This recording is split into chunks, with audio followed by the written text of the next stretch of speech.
अच्छा, तो यह यहाँ आपको पता चल गया कि यहाँ ये 500 एंड समथिंग यूनिट्स बेच रहा है। ठीक, इस तरह आपने ये ई रैंक का जो टूल है टॉप सेलर वाला, इट्स ये बहुत मजे का टूल है। आपको ऐसे ऐसे प्रोडक्ट नजर आएंगे शायद कि आपने उन प्रोडक्ट्स का कीवर्ड भी कभी ना देखा हुआ हो या कभी सोचा भी ना हो कि यार ये प्रोडक्ट भी इस तरह भी ये भी बिकता है एटसी पर। तो आपने एक एक करके, ये आपका काम है प्रोडक्ट रिसर्च के अंदर, आपने कुछ भी नहीं करना है, आपने कीवर्ड छोड़ देने हैं। मैंने इसीलिए कहा था कि ये सेशन लंबा होगा और ये पाकिस्तान में अभी तक इस तरह किसी ने इसको सेशन नहीं दिया होगा। और हो सकता है कि ये वीडियो देखने के बाद अब कुछ कुछ लोग अपने अपने कोर्सेज बना के ये स्टार्ट कर दें। लेकिन ये मैं आपको बता रहा हूँ कि ये इसी में ही आपको प्रोडक्ट्स मिलेंगे और बड़े कमाल कमाल प्रोडक्ट्स मिलेंगे। आपको हर फील्ड का इसके अंदर पता चलेगा। आपने एक के अंदर जाना है और टॉप सेलर्स को खंगाल लेना है। एक्सेसरीज में जाना है, आर्ट एंड कलेक्टिबल्स में जाना है, बैग्स में जाना है, इलेक्ट्रॉनिक्स में जाना है। आपको जिस कैटेगरी के अंदर इंटरेस्ट है उस कैटेगरी के अंदर जाना है। आपकी जिस कैटेगरी, आपने डिजिटल पैटर्न्स डिजिटल बेचना है आप डिजिटल में जाएं, आपने फिजिकल बेचना है आप फिजिकल में जाएं, आपने ड्रॉप शिपिंग करनी है आप उसको पकड़ें, आपने हैंडमेड बेचना है आप हैंडमेड के अंदर जाएं। जो भी आपको करना है आपने उस कैटेगरी के अंदर हर एक टॉप सेलर को जो है खंगाल लेना है, ऊपर से लेके नीचे तक के क्या बेच रहा है और इसके टॉप कीवर्ड्स क्या हैं।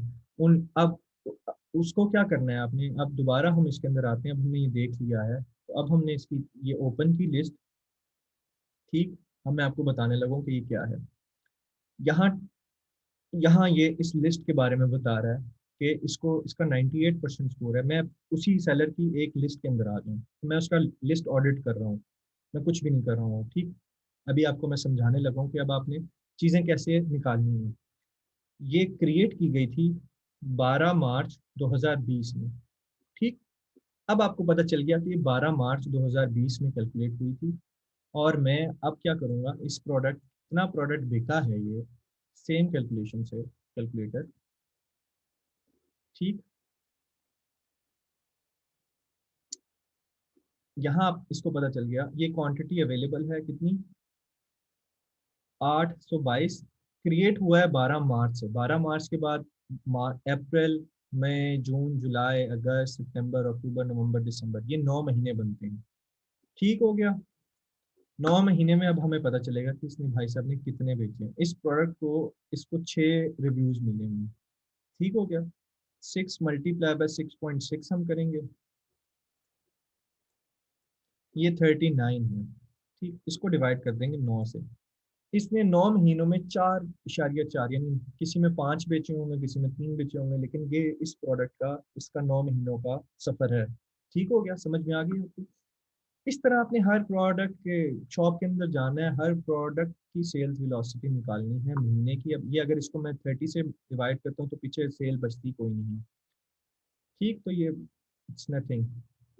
ये हर 8-7 दिन के अंदर एक सेल कर रहे हैं बेसिकली। आपको मैं इस तरह समझा दूँ इस प्रोडक्ट की। अब आपको पता चल गया कि यार ये प्रोडक्ट तो इतनी नहीं चल रही है।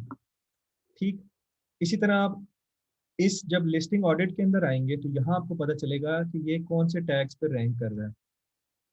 ठीक, देखें मॉन्टेसरी पजल अब गलत टैग पे रैंक कर रहा है, क्यों। मैं अपने अंदाज में इसकी ऑडिट करता हूँ। मॉन्टेसरी पजल सर्ची 47 पे जो टैग आपका पहला होता है वही सबसे ज्यादा भारी टैग होता है। इट्सी आपको उसी से ही रैंक करता है, उसी टैग पे। तो याद रखिएगा हमेशा आपने इसका जो टाइटल भी अगर हम देख लें कहीं पे, name puzzle with tag Montessori toys. अच्छा, अब ये इसको बेसिक एसईओ का भी नहीं पता, इसने बस जिस तरह इसका दिल आया इसने लिख दिया, लेकिन स्टिल ये मैं मतलब टॉप सेलर है।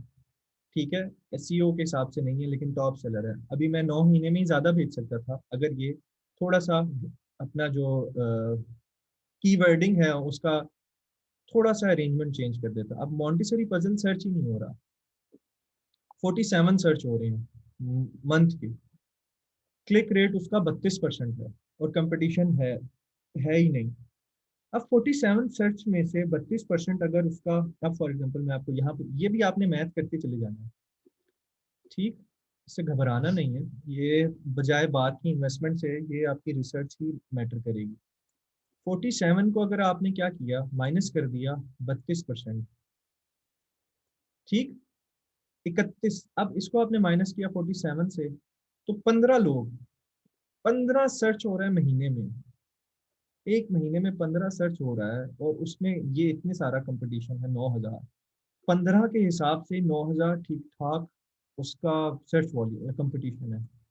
अगर ये होता यहाँ पे 500 600 700, तो उसके हिसाब से ये होता, तो फिर समझ में आता कि यार चलो कंपटीशन इतना नहीं है, हम 8-10 सेलें यहाँ से खींच सकते हैं। लेकिन यहाँ 15 में से रोज का ये एवरेज मंथली सर्च वॉल्यूम है, ठीक है।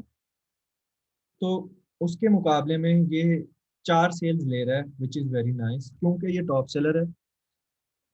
और इस हिसाब से अच्छा, अब अगर इसने नेम पजल पे रैंक किया होता, ये देखें कंपटीशन नेम पजल का कितना है, ठीक।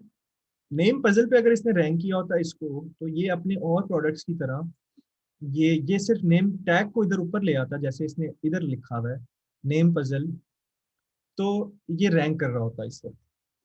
बेसिक एसईओ बता रहा हूं, अभी मैं एडवांस नहीं जा रहा हूँ। ये आपका ये सारे के सारे ये टैग्स हैं जो आपने देखने हैं, इनको एनालाइज करना है। अब ये देखें कितना बड़ा पर्सनलाइज गिफ्ट जो है, कितना बड़ा सर्च वॉल्यूम है इसका, कितना बड़ा, 1.5 लाख से ज्यादा। इसमें डेफिनेटली प्रोडक्ट्स भी कहीं गुना ज्यादा होंगे, लेकिन इस पर्सनलाइज गिफ्ट को अगर हम सर्च करें और उसमें से कुछ इसी से मिलता जुलता पर्सनलाइज गिफ्ट पजल की तरफ आए, और वो अगर हम कीवर्ड इसके अंदर लगा देते, तो प्रोबेबली ये इसके रैंक, इसने आप देखें जो सर्च वॉल्यूम के हिसाब से ज़्यादा बड़े कीवर्ड्स हैं वो उसने नीचे कर दिए हैं, और जो कम कीवर्ड्स हैं सर्च वॉल्यूम के लिहाज से उसने ऊपर रैंक किए हैं।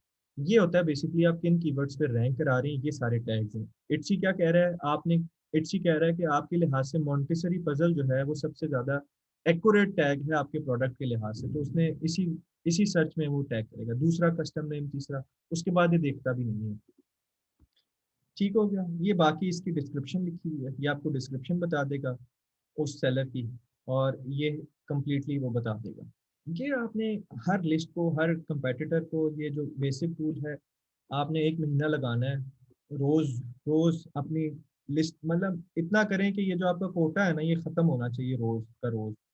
आपने पैसे अपने हलाल करने, जो $5.99 आपने दिए हैं ना, हर हर टूल का कोटा पूरा होना चाहिए। कीवर्ड का 25 है, लिस्ट का टूल का 100 है, 50 है, जितना भी है, ये सर्च कंप्लीट होनी चाहिए। आपको पता हो कि यार किस किस इंडस्ट्री, किस कैटेगरी के अंदर मैंने अब जाना है एडसी के अंदर, कि मैं पैसिव इनकम जो हमारा, जो हमने शुरू में बताया कि $300 से $500 हमने करना है पर मंथ का।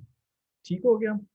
ये तो अभी मैंने सिर्फ और सिर्फ एक टॉप सेलर वाला पकड़ा है, और मैंने अभी कीवर्ड तो सर्च ही नहीं किया ना, आपके सामने देखा है मुझे कीवर्ड टॉप इन्होंने ही दे दिया है। इन सारे कैटेगरीज ने ही मुझे कीवर्ड दे दिए कि नेम पजल एक कीवर्ड है।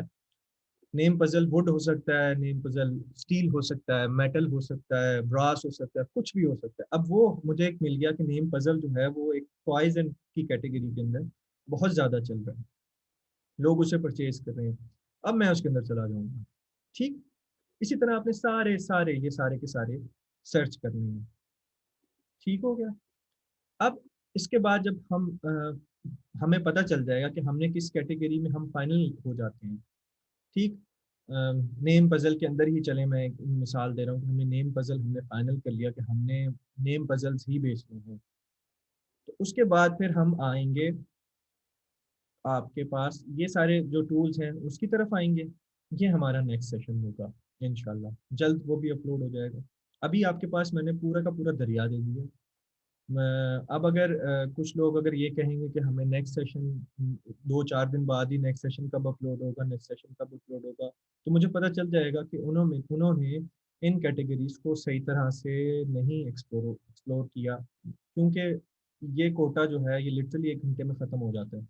अगर मैं प्रॉपरली रिसर्च कर रहा हूँ तो ये 1 घंटे में ख़त्म हो जाता है मेरा। इसी तरह ये सारे टूल्स भी हैं जो 25-50 1 घंटे की मार होती है, ख़त्म हो जाती है। तो अगर तो ये फिर वही हुआ तो मुझे पता चल जाएगा कि वो लोग रिसर्च नहीं कर रहे हैं, बस वो टाइम जाया कर रहे हैं यहाँ ग्रुप के अंदर। ठीक। अभी आपका काम यही है, आपने जो चीज़ें मैनेज करनी है वो सारे का सारा ये आपका टूल होना चाहिए। ये एरिया है ई रैंक के अंदर। इट्सी भी भूल जाए इट्सी पे जाना है या नहीं जाना। पहले मैंने इट्सी पर आपको उस तरह बताया था, अब आपको मैं इस तरह बता रहा हूँ कि ये आपका टूल अगर आपने ले लिया, तो ये तो आपके लिए समझें कि एक पूरा दरिया है। इसमें हर किस्म की मछली है, वेल, बड़ी मछली, छोटी मछली, कांटे वाली मछली, बगैर कांटे वाली मछली, सारी की सारी, जो जिसको जो पसंद है ना वो खा ले। उसको उसका बारबेक्यू बनाए, उसका उसको तलाए, फ्राई फ्राई फिश बनाए।